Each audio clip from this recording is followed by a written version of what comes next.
Buksan natin ang ating mga Biblia sa 1 Corinthians chapter 16. 1 Corinthians chapter 16.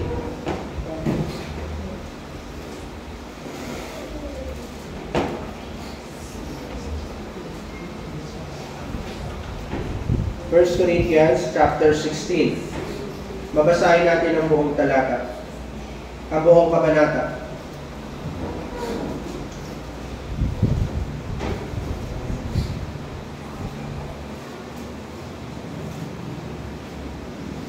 Ngayon, tungkol sa ambagan para sa mga banal, ay gawin din ninyo gaya ng aking itinagubilin sa mga iglesia sa Galacia. Tuwing unang araw ng Sanlinggo, sabihin araw ng linggo, ang bawat isa sa inyo ay magbukod at maglaan ayon sa kanyang makakaya upang huwag nang gumawa ng mga ambagan pagdating ko. At pagdating ko, ang sinumang inyong pipiliin ay sila ang aking isisugo na may mga sulat upang makapagdala ng inyong abuloy sa Jerusalem. Kung nararapat na ako ay pumaroon din, ay sasamahan nila ako. Ako'y dadalaw sa inyo pagkaraan ko sa Macedonia, sapagkat balak kong dumaan sa Macedonia. At marahil ako'y titigil sa inyo o maaaring magpalipas ng tag-ginaw upang ako'y matulungan ninyo saan man ako pumunta. Ayaw kong makita kayo ngayon na dadaanan lamang sapagkat ako'y umaasa na makagugol ng ilang panahon na kasama ninyo kung itutulot ng Panginoon. Subalit ako'y titigil sa Efeso hanggang sa Pentecostes, sapagkat isang maluwag na pintuan para sa mabisang paggawa ang nabuksan sa akin at marami ang mga kaaway.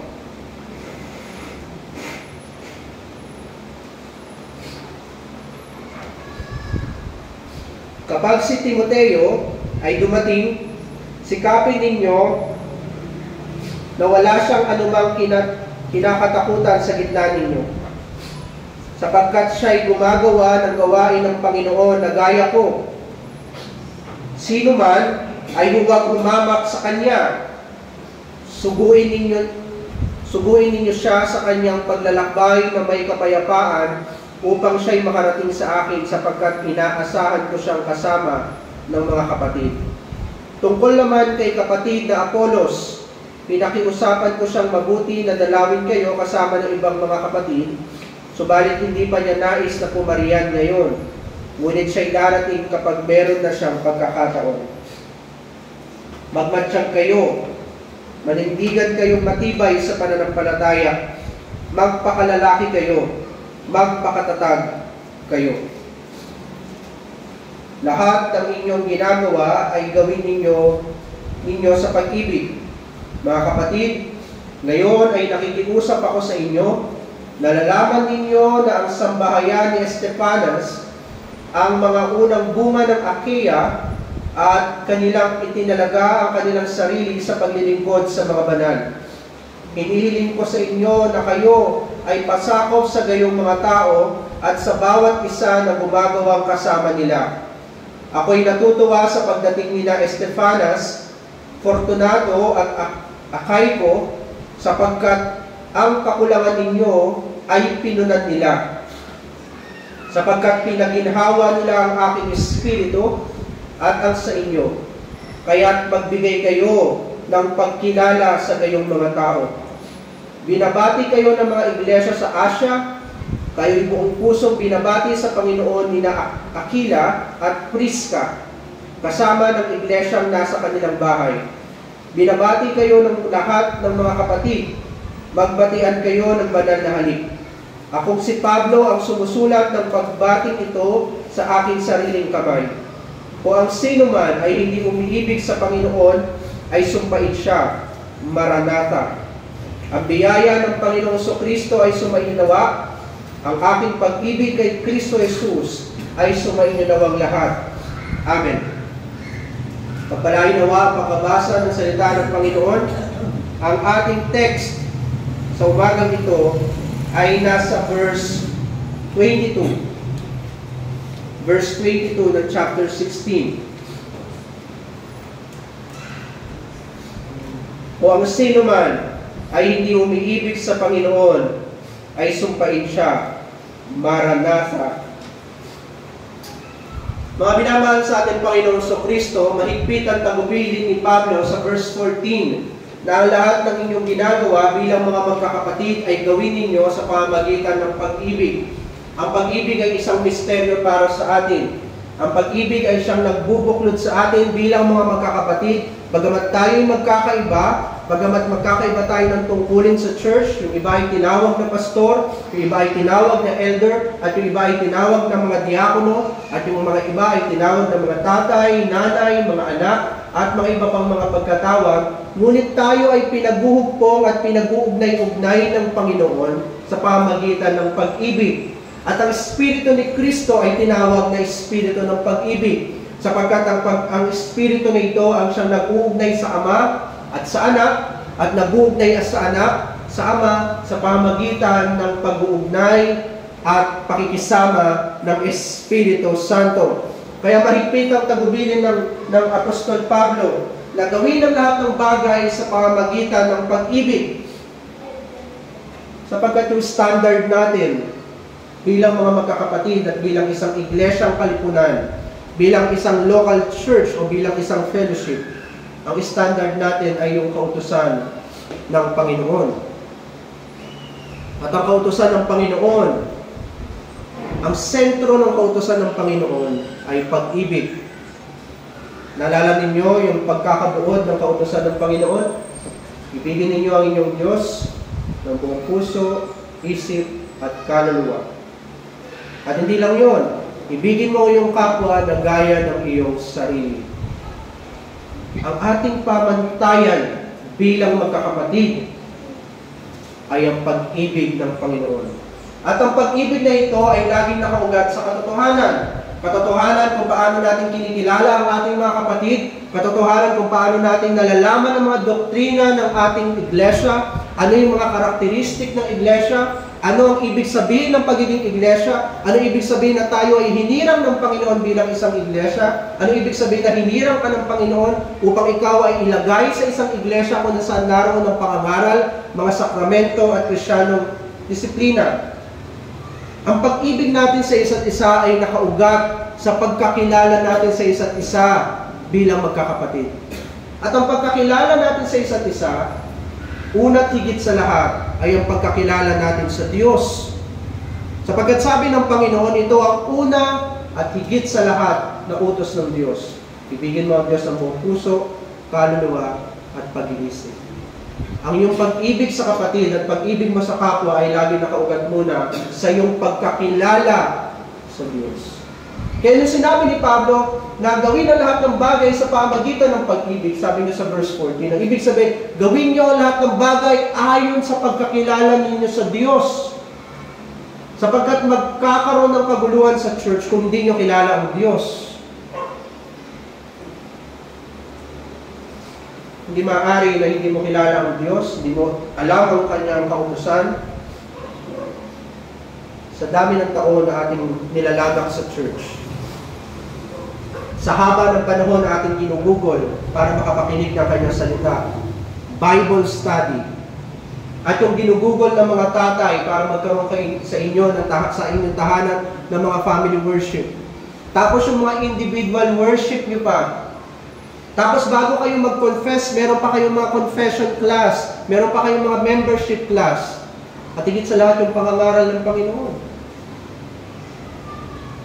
Sa tagal-tagal na panahon na nagkakasama tayo bilang magkakapatid, hindi mo pa rin ba kilala ang Diyos? Hindi mo pa rin ba kilala na ang kapatid mo ay makasalanan kagaya mo, na kinakailangan din ng pag-ibig, pang-unawa, kapakumbabaan, sa tuwing nagkakasala ang kapatid mo sa iyo, ikaw yung number 1 na unawa sa kanya sapagkat kilala mo ang kapatid mo bilang makasalanan. Kagaya mo, iibigin mo siya gaya ng pagmamahal mo sa sarili mo. Kung paano kilala mo ang sarili mo, sabi ni Pablo, ako ang pinakamasama sa lahat, sabi ni Pablo. Kilala mo ang sarili mo na pinakamasama sa lahat. At kung kilala mo ang sarili mo bilang pinakamasama sa lahat, pero minamahal mo pa rin ang sarili mo, ganun din ang gawin mo sa kapwa mo. Ganun din ang gawin mo sa kapatid mo sa Panginoon, lalo na sa kapatid mo sa Panginoon. Kung mahaba ang pasensya mo para sa mga kaibigan mo na wala sa church, maging mas mahaba ang pasensya mo para sa mga kapatid mo sa Panginoon. Gawin ang lahat sa pamagitan ng pag-ibig, sabi ni Pablo. Gawin ang lahat sa pamagitan ng karunungan, pagkakilala mo sa Diyos. Kasi ito ang magbubunsod sa iyo para mahalin mo ang kapwa mo, mahalin mo lalo na ang mga kapatid mo sa Panginoon, mahalin mo ang kabuuan ng iglesia, mahalin mo yung mga office bearer, mahalin mo ang mga elder, diakono at ang iyong pastor. Maging mahaba ang pag-unawa mo sa mga office bearer, na sila rin ay makasalanan, na sila rin ay nagkakamali. Pero inuutusan tayo ng Panginoon na bilang pagmamahal sa kanila, magpasakop kayo sa mga nanunungkulan sa inyo, sabi ni Pedro. Magpasakop kayo sa mga merong kapangyarihan sa ibabaw ninyo. Yun ang pag-ibig na itinuro sa atin ng Panginoon. Kaya sabi ni Pablo, gawin ang lahat ng bagay na merong pag-ibig. Pero sa huling pagbati ni Pablo, meron siyang isang bagay na tumatak sa mga mananampalataya. Pagkatapos na sabihin ang gawin ng lahat ng bagay sa pamagitan ng pag-ibig, ang sabi niya, sumpain ang mga hindi umiibig kay Kristo. Ang unang makikita doon sa sumpang iyon na binigay ni Pablo, kinakailangan na ang mga mananampalataya ay una't higit sa lahat, iniibig ang Panginoon. Sapagkat ang sino mang hindi umiibig sa Panginoon, at sabi ni Pablo, ito ay kasumpa-sumpa. Kasumpa-sumpa ang kanyang kalagayan, kasumpa-sumpa ang kanyang pag-uugali, kasumpa-sumpa ang inilalabas ng kanyang bibig, at higit sa lahat, sinumpa ng Panginoon ang kanyang kaluluwa. Sapagkat ang mga sinumpa ng Panginoon, wala kang aasahan sa kanilang kahit katiting na pag-ibig. Ang mga sinumpa ng Panginoon ang lumalabas sa kanilang bibig ay puro panunumpa, ang lumalabas sa kanilang mga puso ay puro galit laban sa Diyos at galit laban sa kanilang kapwa. Lalo na sa mga mananampalataya. Sapagkat ang mga itinakwil ay walang kahit anong pag-ibig para sa Diyos. Kaya sabi ni Pablo, sumpain ang mga ganung tao. Pero sabi ni Santiago, sa Santiago 3, 9 hanggang 10, yung parehong bibig na ginagamit natin sa pagpupuri sa Panginoon ay yung parehong bibig na ginagamit natin upang sumpain natin ang ating kapwa. Pero narito si Pablo, sinusumpa niya ang kanyang kapwa. Pero yung sinasabi ni Santiago, na yung parehong bibig na ginagamit natin sa panunumpa at pagpupuri sa Panginoon, ang sinasabi niyang panunumpa doon, panunumpa mismo sa kapwa mo na walang kinalaman ng katotohanan ng Panginoon. Susumpain mo lamang ang kapwa mo kung ang pinagbabasihan mo at ang pinag-uugatan mo ay ang katotohanan ng Panginoon. Yun ang sabi ni Pablo, yun ang sinabi ni David. Ang kaaway mo, O Diyos, ay kaaway ko. Ang sumasalangsang sa iyo ay kaaway ko rin. Meron tayong digmaan laban sa sanlibutan. At ito ay alang-alang sa Diyos, hindi alang-alang sa atin. Sumpain na tayo ng lahat, hindi natin kapuputan ng ating kapwa. Pero kapag sinumpa nila ang Diyos, iba na ang usapan. Ang sabi ni Pablo, sumpain ang mga hindi umiibig kay Kristo. Sumpain ang mga hindi umiibig sa Panginoon, sa katotohanan ng Panginoong Kristo, sa kanyang ebanghelyo, sa kanyang iglesia. Yun lamang ang ating sukatan at basihan para sumpain natin ang ating kapwa. Hindi alang-alang sa atin. Ang buhay natin dito sa sanlibutan, tayo yung mga dayuhan at mga itinakwil. Yun ang ibig sabihin ng pagiging estranghero. Pag sinabi mo estranghero, ibig sabihin hindi ka nabibilang sa kalipunan ng sanlibutan. At sabi ng Panginoon, kayo ay isusuka ng sanlibutan. Kung ipinako ako ng sanlibutan, ipapako rin kayo ng sanlibutan. Kung pinatay ako ng sanlibutan, ipapatay rin kayo ng sanlibutan. Sapagkat hindi maaari na ang lingkod o alipin ay mas mataas pa sa kanyang Panginoon. O ang Panginoon ay nagdusa sa ilalim ng paglilitis ni Poncio Pilato, tayo ay magdurusa din sa ilalim ng paglilitis ng sanlibutan ito. Lahat ng kahatulangan ay dadanasin natin. Pero sabi ng Panginoon, ibigin mo ang iyong kaaway. Pero sa usapin ng katotohanan, sa usapin ng pagmamahal sa katotohanan at ebanghelyo ng Panginoong Kristo, sumpain ninyo ang inyong mga kapwa alang-alang sa katotohanan ng Panginoon. Hindi nagkakamali si Pablo nung sinumpa niya ang mga hindi umiibig sa Panginoon.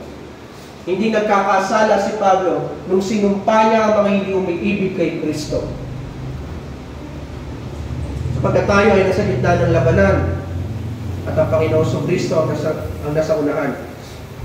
May dalawang bagay lang sa Biblia. Kaibigan ng Diyos, kaaway ng Diyos. Saan ka? Kung tayo ay mga kaaway ng Diyos, wala tayong pag-ibig sa Diyos. At sabi ni Pablo, sumpain ka.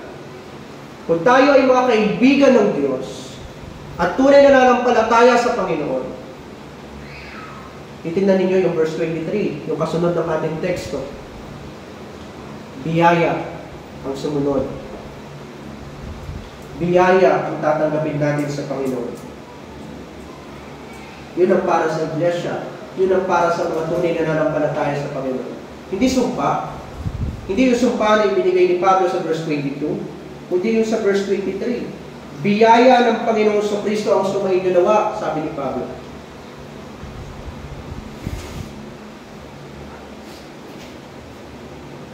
At hindi ka pinagkalooban ng biyaya dahil mas karapat-dapat ka doon sa mga isinumpa. At hindi sila isinumpa dahil mas masama siya kaysa sa iyo. Ang totoo, yung mga isinumpa at yung mga pinagpapala, yung mga itinakbil, at yung mga pinili at hinirang ng Panginoon, wala silang pinagkaiba. Ang totoo, paglabas mo ng church na ito, mas masama ka pa sa kapitbahay mo. Sa oras na marinig mo ang pangangaral ng Panginoon, tatalikuran mo ito paglabas mo ng iglesia na ito.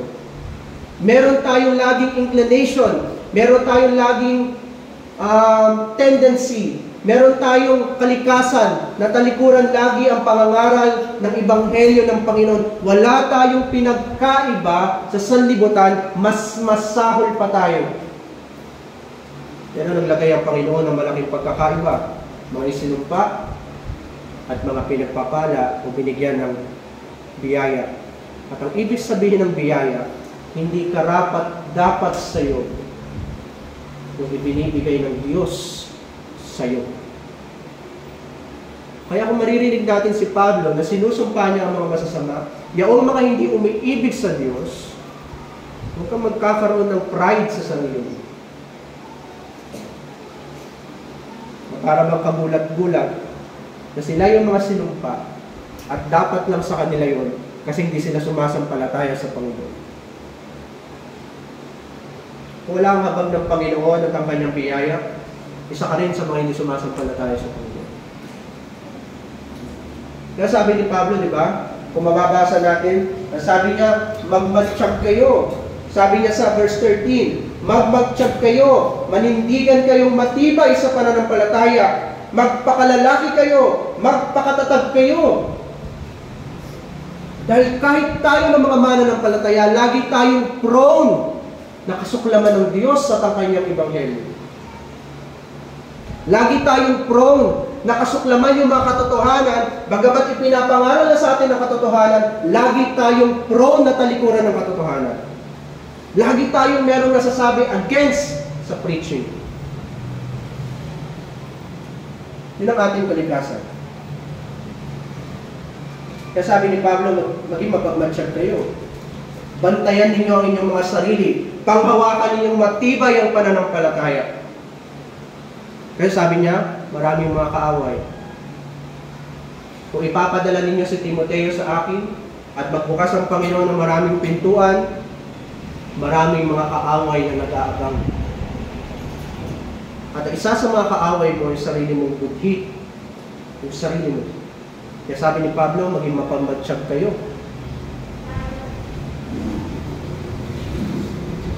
Pero para sa mga itinakwil, sabi ni Pablo, sila ay mga sinumpa ng Panginoon. Hindi lang ito parang panunumpa ng isang mangangaral.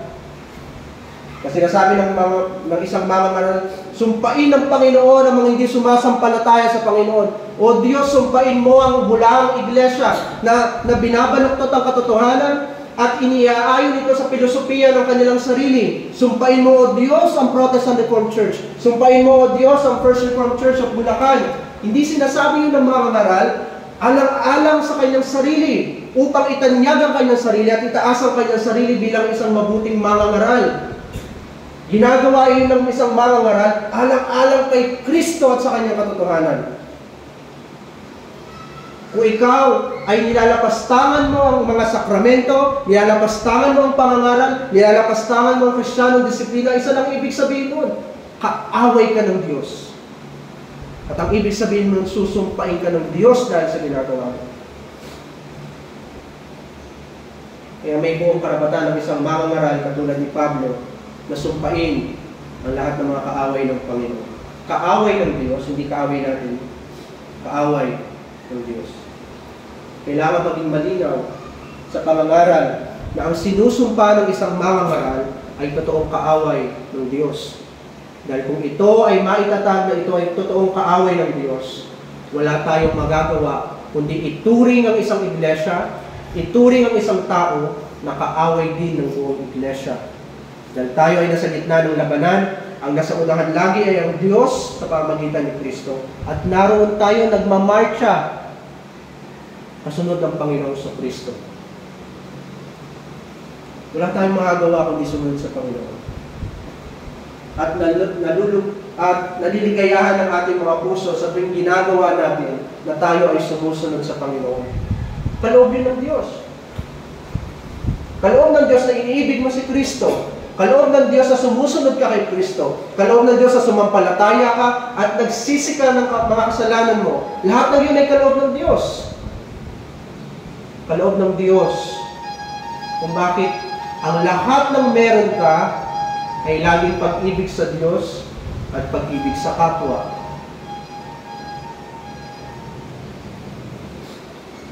Sabi ni Pablo, sumpain ang mga hindi umiibig kay Kristo o sa Panginoon. Ang tema natin sa umagang ito, sumpain siya. Sabagat yun ang ating teksto. Verse 22, kung ang sino man ay hindi umiibig sa Panginoon, sumpain siya. Sa original, ang sinabi ni Pablo ay anathema. Ang ibig sabihin ng anathema ay isang salitang Armaiko. Ang Armaiko ay isang matandang salita ng Hebreo ng mga Hudyo. Ang ibig sabihin nun ay sumpain. Yun ang ibig sabihin ng anathema. At tinagalog ito ng abab ng bagong Biblia. Bagong ang Biblia, ang sabi ay sumpain siya. Ang unang punto ay yung sumpa. Titignan natin yung mismong sumpa na ibinigay ni Pablo. Pangalawa, titignan natin yung kadahilanan kung bakit kailangan sumpain ng mga tao ito. At pangatlo, titignan natin yung tiyak na kahatulan para sa mga taong hindi umiibig sa Panginoon. Sumpahin siya, ang sumpa, ang kadahilanan, ang tiyak na kahatulan. Bahagi ng panghuling pagbati ni Pablo ang panunumpa na ito.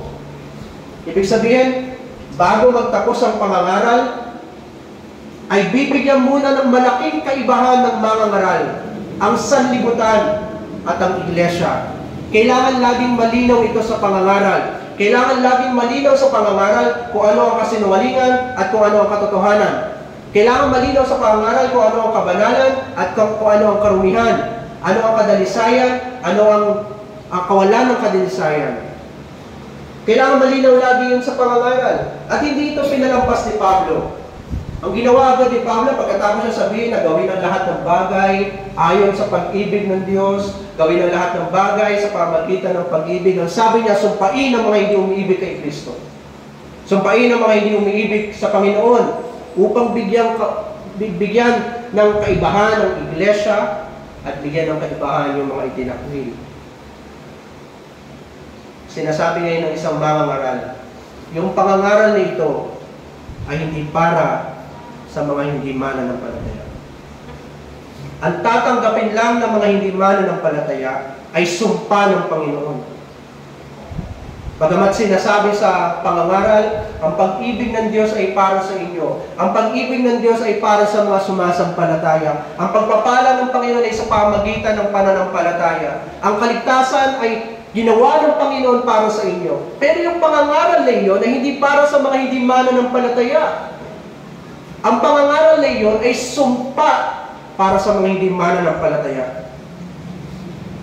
At sinasabi nga ni Pablo, bagamat narinig mo ang pangangaral, 15 kabanata nangangaral ako sa unang Korinto. Pero lahat ng 15 kabanatang iyon ay hindi para sa iyo kung ikaw ay sinumpa ng Panginoon. Ang lahat ng artikulo ng pananampalataya ay hindi para sa iyo, kundi para lamang sa mga hinirang at sa iglesia ng Panginoon. Ang nararapat sa iyo ay sumpa. At ang ibig sabihin ng sumpa ay yung pagsasalita ng hindi maganda sa kapwa. Yun ang ibig sabihin ng sumpa. Kaya ang marapat lang na tingnan natin yung sumpang ito ni Pablo na isang masakit na salita. Hindi nagbibiro si Pablo nung sinabi niyang sumpain ang mga hindi umiibig sa Panginoon. Isa itong masakit na salita. At kapag narinig ito ng mga hindi mananampalataya, hindi siya masasaktan. Sapagkat ang kasalanan ay binigyan ng picture ng Panginoon. Ang kasalanan ay parang ketong. Ang ketong, tinatanggal nito yung pakiramdam mo sa katawan. Nalalaglag na yung mga daliri mo, hindi mo pa nararamdaman. Nalalaglag na yung mga balat mo, hindi mo pa rin nararamdaman. Yun yung picture ng kasalanan. Ginagawa kang manhid ng kasalanan. Habang nagtatampisaw ka sa kasalanan, naliligayahan ka at hindi mo alintana ang nangyayari sa iyo. Na kahit marinig ng mga hindi mananampalataya yung sumpang ito, hindi siya masasaktan, hindi siya matatauhan, bagamat magagandahan siya sa mga doktrina, magagandahan siya sa mga sistematikong paglalatag ng mga doktrina at argumento ng Reformed faith. Bagamat matutuwa siya dahil ang pananampalataya ng Reform ay historical o historiko, makasaysayan, nagmula pa sa Reformation. Bagamat makikita niya yung logic ng Biblia kung paano sistematiko itong nilalatag ng isang mangangaral na Reform. Pero hanggang doon lang yun.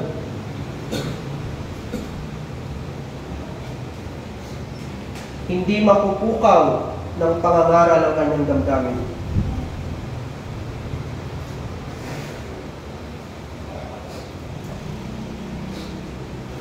Bagamat kung minsan, ang mga isinumpang ito ay umiiyak, yung mga isinumpang ito ay natutuwa kapag naririnig nila ang pangangaral. Pero ang pagtugon sa Ebanghelyo ng Panginoon ay hindi usapin ng emosyon. Ito ay usapin ng pananampalataya. Nung narinig mo ba ang Ebanghelyo ng Panginoon, sumampalataya ka ba kay Kristo? Nakita mo ba si Kristo sa pangangaral ng Ebanghelyo ng Panginoon? Dalawa lang ang ibig sabihin kapag hindi mo nakita si Kristo sa pangangaral. It's either yung mangangaral ay hindi kilala si Kristo at hindi niya nakita si Kristo sa teksto na kanyang ginamit. O pangalawa, sadyang hindi mo nakita si Kristo at binunag ka ng Panginoon. Na bagamat pinupukaw nito ang emosyon mo, pero yung pananampalataya ay wala sa iyo para ibunsod sa iyo ang pananampalataya ng Panginoon sa Kristo. Ganun ang mga itinakwil. Ganun ang mga isinumpa ng Panginoon. Ang pangangaral sa kanila ay hindi pagpapala, kundi sumpa. Yun ang kabaliktaran ng pagpapala, panunumpa. O sa mababaw na salin, ang panunumpa, ang ibig sabihin nito ay pagmumura. Lahat ng mga masasakit na salita ay matatanggap ng mga isinumpa. Kahit yung mismong magandang balita, napakagandang balita, pero ito ay darating sa kanila bilang panunumpa ng Panginoon, laban sa kanila. Doon nagtapos si Apostol Pablo. Lahat ng doktrina na inilatag ni Pablo na kanyang itinuturo sa unang Korinto, lahat ng yun ay laban sa mga isinumpa ng Panginoon. Sasabihin ng maraming reliyon ngayon, kapag naririnig nila yung ganitong pangangaral, sasabihin nila na napakalupit ng Reformed faith. Na merong mga itinakwil at merong mga hinirang. Na merong mga mananampalataya at mga hindi mananampalataya. Na ang pangangaral ng Panginoon ay hindi imbitasyon, kundi ito ay pagtawag. Kung ikaw ay hindi sasampalataya, ang salita ng Diyos ay panunumpa laban sa iyo. At kung ikaw ay sasampalataya, ang salita ng Diyos ay pagpapala at kaligtasan para sa iyo. Sa maraming iglesia, kahit sa ibang mga nagpapakilalang reform, ang iniisip nila ang ganitong pangangaral ay kalupitan laban sa tao. Tayo mga tao ay matagal na tayo nagtatampisaw sa kasalanan. Matagal na tayong naliligayahan sa kasalanan. Matagal na nating iniisip na tayo mabuti at ang lahat ng ginagawa natin ay epektibo para sa ating sarili. Matagal na tayong naliligayahan sa ating mga sarili. At kapag dumating ang pangangaral, hindi ba akma o hindi ba tama na kahit minsan masaktan man lamang ang damdamin mo dahil sa pangangaral? Matagal ka nang naniligayahan sa sarili mo. 6 na araw kang nagtatampisaw sa kasalanan. Hindi ba pwede na sa araw ng linggo marinig mo ang masakit na salita ng Panginoon? At hindi yun para laban sa iyo, kundi upang dalhin ka ng Panginoon sa pagsisisi at pananampalataya. Pero para sa mga itinakwil ng Panginoon, bagamat napakaganda ng magandang balita, ang lahat ng ito ay laban sa kanila. Kaya sabi ng Panginoon, sabi ni Pablo, magmatsyag kayo, bantayan ninyo ang inyong mga sarili. Bantayan ninyo ang inyong mga sarili. Baka isa kayo sa mga hindi umiibig sa Panginoon.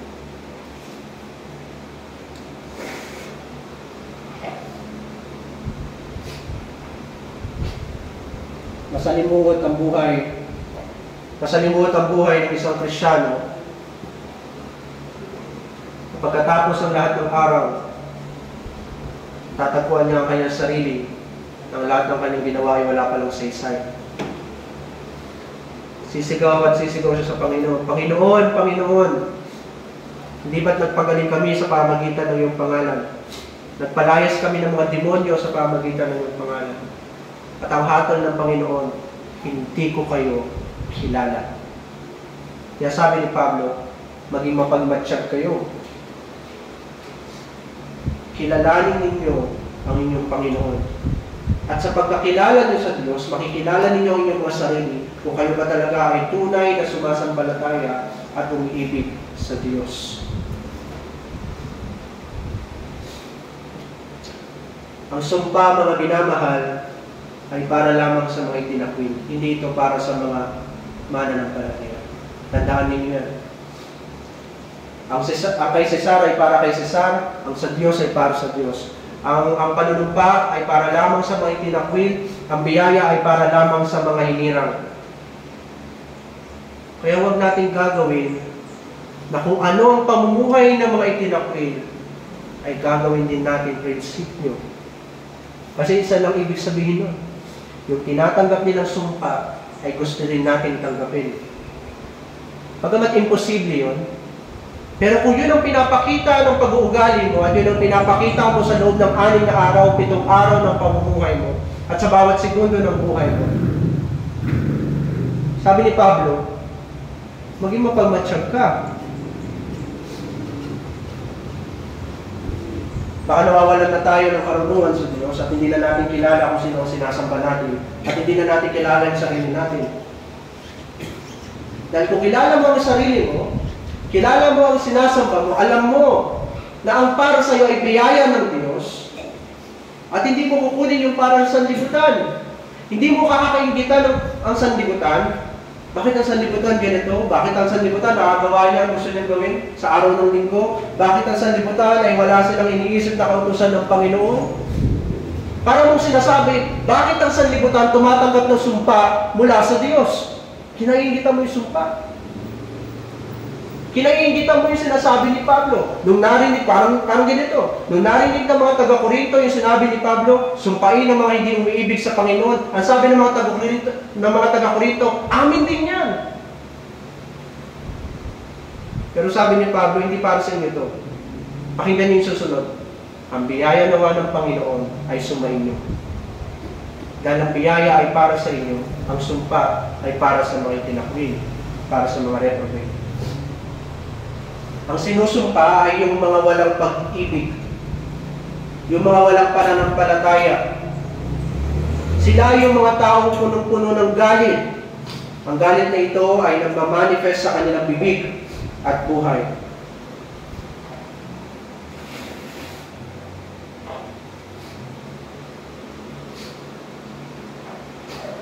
Ito yung mga tao na pagkatapos mag-confess, pagkatapos na ipakilala ang kanilang sarili bilang Kristiyano, pero punong-puno sila ng galit sa puso nila. Pagkamat hindi nila ito pinapakita sa mga mananampalataya, ngunit sa likod ng puso nila ay naroon lagi yung galit laban sa Diyos, galit laban sa iglesia. Kaya sabi ni Pablo sa mga unang bahagi, marami siyang sinabi dito, pagbibigay, pagtanggap sa mga office bearer, pagtanggap sa mga kapatid sa pananampalataya.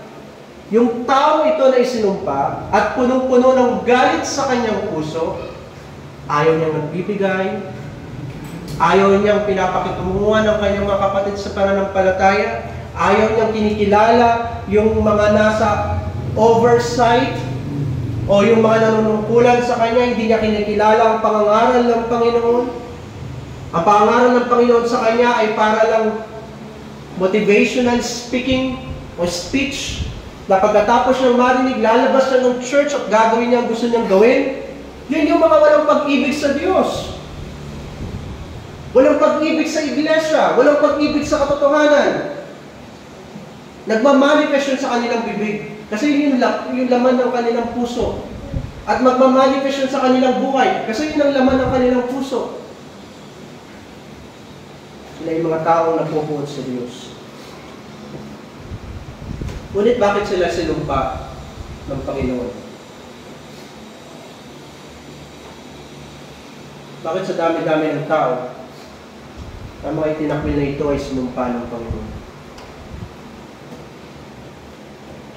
Una, ang panunumpang ito ay nakaugat sa walang hanggang panukala ng pagtatakwil o yung eternal reprobation. Na mula pa sa walang pasimula, ang Panginoon ay nagtakwil na ng marami at sa kanilang pamumuhay, ayon sa takdang oras, hindi sila sasampalataya sa Panginoon kahit pa sabihin na sila ay mga confessing member. Nakaugat ito sa panukala ng Panginoon kay Kristo Jesus. At pangalawa, kaya sila kinaputan, kaya sila sinusumpa, dahil ayaw nila kay Kristo. Malinaw ang sabi ni Pablo. Ang sabi ni Pablo, kung ang sino man ay hindi umiibig sa Panginoon, yun ang dahilan kung bakit sinumpa sila ni Pablo. Kasi hindi nila inibig si Kristo. Hindi sila sumasampalataya kay Kristo. Ang lahat ng kanilang ginagawa ay kawalan ng pananampalataya. Yun ang dahilan kung bakit sila kinapupuotan ng Panginoon. At ang ibig sabihin na kinapuotan sila ng Panginoon, walang anumang daan na itinalaga ang Panginoon para mapalapit man lamang yung mga taong yun sa Kanya. Lahat ng kaparaanan ay ginagawa ng Panginoon para yung mga itinakwil ay mas lalong mapalayo sa Kanya. Sa pamagitan ng pangangaral, sa pamagitan ng mga sakramento, sa pamagitan ng Kristiyanong disiplina, lahat ng ito ay laban sa kanila. Kaya wag tayong magtaka, yung mga sumasamba sa mga Diyos-Diyosan, nagpupunas ng kanilang mga panyo sa Nazareno, ay talagang gumagaling sa kanilang mga karamdaman. Minsan, tinutugon ang kanilang pananalangin. Kapag humiling sila ng kayamanan, binibigay ng Panginoon ng kayamanan sa kanila. Pag humiling sila ng kagalingan, binibigay ng Panginoon ng kagalingan para sa kanila. Pero anong resulta? Sumasampalataya pa rin sila sa bulaang ebanghelyo ng Panginoon. Ginagamit ng Panginoon yun, ang lahat ng yun, para mas lalo silang mapalayo sa Diyos. Kaya hindi nakapagtataka kung merong mga mirakulo na nangyayari sa mga sumasamba sa mga Diyos-Diyosan. Ginagawa ng Diyos yun para mas lalo silang hindi sumampalataya sa Diyos. Hindi rin nakapagtataka kung bakit pagkatapos na mailantad ang kasinungalingan ng Protestant Reformed Church at ng First Reformed Church of Bulacan, ay mas lalo silang dumarami. Mas lalo silang tumatatag. Dumarami ang kanilang mga mission work. Dahil sumpa iyon ng Panginoon sa kanila. Dahil ang Ebanghelyo ng Diyos ay sinalangsang na nila at nilapastangan na nila. Sa oras na nilapastangan na nila ang Ebanghelyo ng Panginoon, kahit ang mga mabubuting bagay na nangyayari sa kanila, yun ay sumpa ng Diyos sa kanila. Para ano? Mas lalo silang magtiwala sa institusyon ng Protestant Reformed Church. Mas lalo silang magtiwala sa mga pastor ng First Reformed Church of Bulacan. Para mas lalo silang mapalayo sa Ebanghelyo ng Panginoon. Dahil ang pangangaral ng Diyos ay hindi para sa kanila, ang pangangaral ng Diyos ay sumpa para sa kanila. Sila yung mga iniibig kay Kristo. At ang isa sa pinakamainam na pagpapakita mo ng galit sa Diyos ay napastanganin mo ang kanyang katotohanan.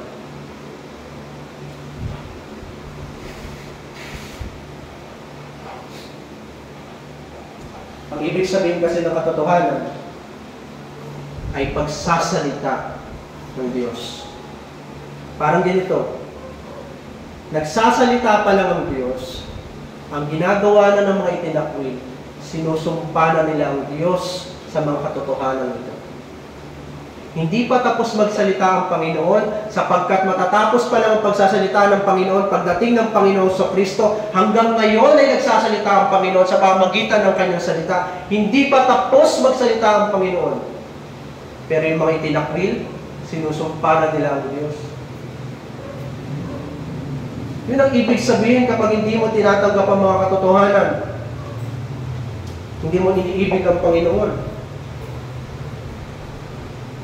At ang dapat sa kanila ay sumpa ng Panginoon.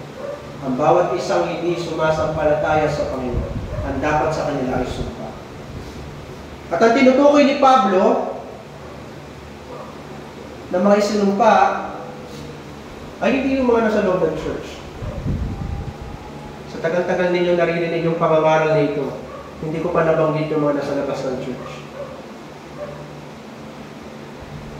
Ang tinutukoy kasi ni Pablo ay yung mga mananampalataya na nasa loob ng church. Pero sa kaibuturan ng kanilang puso ay kinapupuotan ng Diyos.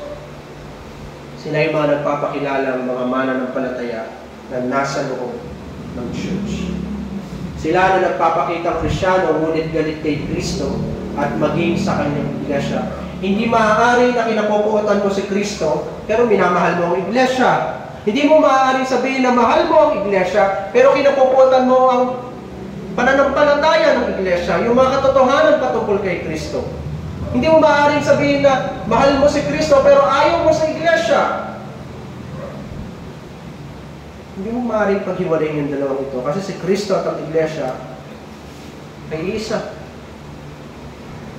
Pinaghugpong ng Diyos ang dalawang ito sa pamagitan ng pagkilos ng Espiritu Santo, sa pamagitan ng pananampalataya. Sumpain mo si Kristo, sinusumpa mo ang iglesia. Sumpain mo ang iglesia, sinusumpa mo si Kristo. Hindi magkaibang bagay yun. Mapansin niyo si Pablo, paulit-ulit niyang binabanggit ang iglesia, paulit-ulit niyang binabanggit ang iglesia sa Macedonia, sa Galacia, at sa iglesia na sa bahay ni Priscilla. Sapagkat si Kristo at ang iglesia, hindi mo mapaghihiwalay. Ibigin mo ang iglesia, iniibig mo si Kristo. Ibigin mo si Kristo, at ang resulta nito ay iibigin mo lagi ang kapakanan ng iglesia. Sila yung mga hindi nagkakaloob sa church. Sabi sa verses 1 hanggang 3. Sila yung mga hindi nagpapasakop sa mga nanunungkulan. Sabi sa verses 10 hanggang 11. At sila yung mga hindi kinikilala ang mga kapatid sa Panginoon. Sabi sa verses 15 hanggang 16. Malinaw ang sinasabi ni Pablo. Ang mga napupuot kay Kristo ay ang mga napupuot sa church. Pagkatapos nilang malaman ang kanilang pananagutan sa church, hindi nila gagawin yun kasi ayaw nila sa church. Pagkatapos mo sabihin, ito ang dapat mong gawin, pero ayaw nila dahil ayaw nila sa church. At isa lang ibig sabihin nun, sabi ni Pablo, Ayaw ninyo kay Kristo at napupot kayo kay Kristo. At sa katapos-tapusan, binanggit ni Pablo yung salitang Maranatha. Tingnan ninyo yung teksto sa verse 22. Kung ang sino man na hindi umiibig sa Panginoon, ay sumpain siya. Maranatha. Ang salitang Maranatha ay salitang Aramaiko, isang matandang salita ulit ng mga Hudyo. Ang Old Testament ay naisulat sa salitang Aramaiko. Kaya nananalangin ng Panginoon, yung Lord's Prayer, ito ay pinapanalangin ng Panginoon sa salitang Aramaiko, ayon sa salita ng mga Hudyo. At sabi niya, Maranatha, sabi ni Pablo, na ang ibig sabihin sa original, ang ibig sabihin ng Maranatha, Panginoon, dumating ka nawa. Yun ang ibig sabihin ng Maranatha. Ngayon magtatanong kayo, ano ibig sabihin nun? Sabi ni Pablo, sumpain ang mga hindi umiibig sa Panginoon. Tapos sabi niya, Maranatha. Ano ibig sabihin nun? Anong kinalaman ng salitang Maranatha? Doon sinabi ni Pablo na sumpain ang mga hindi umiibig sa Panginoon. Na parang pag si Pablo ay parang nalito, na hindi niya na alam ang sinasabi niya dahil sa haba-haba ng sulat niya sa Korinto, sa unang Korinto, na parang nagkahalo-halo na yung iniisip niya, sabi niya, sumpain ang mga hindi umiibig sa Panginoon, Maranatha. Para lang sabihin na nagtatapos na siya. Para lang sabihin na tapos na ang liham niya. Hindi nalilito si Pablo. Sinadya ni Pablo na isulat ang salitang Maranatha. Ano layunin ni Pablo? Hindi lang kasi ito patungkol sa pagbabalik ng Panginoon.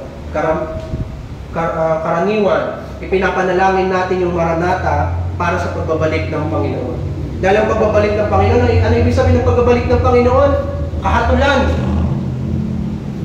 Sa wakas, hahatulan na ng Panginoon ang mga buhay at mga patay at hahatulan na sila ayon sa kanilang mga gawa. Kapag sinabi mo dumating nawa ang Panginoon, ibig sabihin na nanalangin ka na hatulan ka na ng Panginoon. Hatulan ka ng Panginoon ayon sa kanyang katuwiran. Hatulan ka ng Panginoon ayon sa kanyang kamatayan. Paghihirap, pagdurusa, yun ang pinapanalangin mo. Kapag sinabi mo dumating ka nawa, meron kang katiyakan na hahatulan ka ng Panginoon, hindi ayon sa iyong gawa, kundi ayon sa sukat ng pananampalataya na ibinigay sa iyo ng Panginoon, na ang sukat nito ay ang Panginoong Kristo. Hindi natin ipinapanalangin ito ng walang ingat, kundi pinapanalangin natin na Maranatha. Sinasabi natin na tayo ay hatulan ng Panginoon sa pamagitan ng kanyang pagbabalik. At nagbabalik ang Panginoon sa pamagitan ng pangangaral, sa pamagitan ng kamatayan, sa pamagitan ng pangalawang pagbabalik. Pero linggo-linggo, nagbabalik ang Panginoon, dinadalaw tayo ng Panginoon sa pamagitan ng pangangaral. 6 na araw mong kasama ang sanlibutan. 6 na araw mong kasama ang sarili mo. 6 na araw kang hiwalay sa church. Bumabalik ang Panginoon sa oras ng pangangaral. Dinadalaw tayo ng Panginoon sa oras ng pangangaral. Araw-araw natin pinapanalangin, Maranatha. Ang ibig sabihin ni Pablo, yung sinabi niyang Maranatha, pinagtitibay ni Pablo yung sinabi niyang sumpain ang mga hindi umiibig sa Panginoon. Pinatawag niya ang pangalan ng Panginoon para sumaksi sa Kanya at sinasabi niya, anumang sabihin kong panunumpa laban sa mga hindi mananampalataya, papagtibayin nawa ito ng Diyos at ang Diyos ang siyang sumaksi laban sa taong yun. Yun ang ibig sabihin ng panunumpa. Kaya hindi ka basta-basta pwedeng manumpa. Dahil ang ibig sabihin ng panunumpa ay tinatawag mo ang pangalan ng Panginoon. At yun ang ginawa ni Pablo. Nung sinumpa niya ang mga hindi mananampalataya, tinawag niya ang pangalan ng Panginoon. Panginoon, dumating ka! Para papagtibayin yung pangangaral laban sa mga itinakwil. Ang ibig sabihin nito, tiyak ang kahatulan ng mga itinakwil ng Panginoon.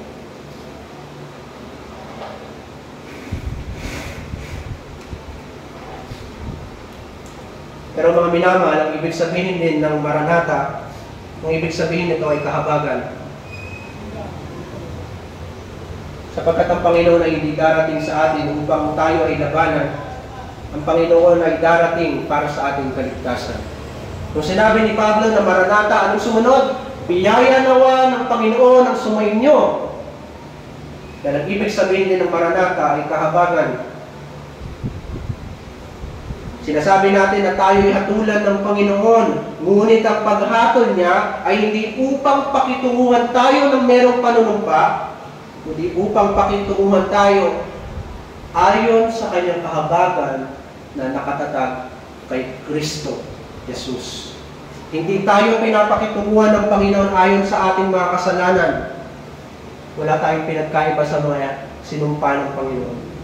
Pero hindi tayo pinapakitunguhan ng Panginoon ayon sa ating kasalanan. Pinapakitunguhan tayo ng Panginoon sa oras ng kanyang pagbabalik sa pamagitan ng Panginoong Kristo. Na kapag hinatulan ng Panginoon ang ating puso, ang makikita niya ay si Kristo, yung sarili niyang gawa. Hindi ikaw. Si Kristo. Pagdurusa, paghihirap, kamatayan ng Panginoong Kristo, kaya ka naging katanggap-tanggap sa Diyos. Kaya meron kang kalayaan, Panginoon, dumating ka na. Kasi bakit? Meron akong pagtitiwala na kapag dumating ka, hindi mo ko hahatulan ayon sa aking pagsalangsang, kundi ayon lamang sa ginawa ni Kristo para sa akin. Kaya sabi ni Pablo, biyaya nawa ng Panginoon ang sumainyo. Yun ang ating pag-asa, mga minamahal. Yung sinabi ni Pablo na Maranatha, yung sinabi na sumpain ng mga itinakwil, sumpain ng mga hindi umiibig sa Panginoon. Ang ating pag-asa ay nasa Panginoong Kristo. Nung nagbigay ang Panginoon ng panunumpa laban sa mga hindi mananampalataya, humarap agad si Kristo sa pamagitan ng kanyang krus at hindi tayo nagamay sa panunumpang ginawa ng Diyos laban sa mga itinakwil. Alam niyo kung sino ang sinumpa ng Diyos? Si Kristo. Siya ang isinumpa na nabayubay sa krus ng Kalbaryo, alang-alang sa iyo. Ang sumpa na para sa iyo, na tinatanggap ngayon ng sanlibutan, ay tinanggap na ng Panginoon, alang-alang sa iyo. At wala nang ibang salita ang Diyos laban sa iyo, kundi puro na lang pagpapala. Amen. Ama naming Diyos, salamat po sa pangangaral ng iyong Ebanghelyo. Patawarin mo kami sa aming mga pagkakasala at dalangin namin na bigyan mo kami ng puso na sumasampalataya sa iyo at sa iyasatin namin ang aming mga sarili kung kami ba talaga ay may pananampalataya at totoong umiibig sa aming Panginoon. Nawa, Panginoon, ang pangaral nito ay magbigay sa amin ng ibayong kapanatagan alang-alang kay Kristo. Salamat po aming panalangin. Amen. Nabigay tayo para sa ating Benevolence Fund at New Church Project. Yung New Church Project natin ay ating iniipon para magkaroon naman tayo ng sarili nating church building tulad din ng Panginoon. Siguro mga 11 years. Pero magkaloob tayo sa Panginoon.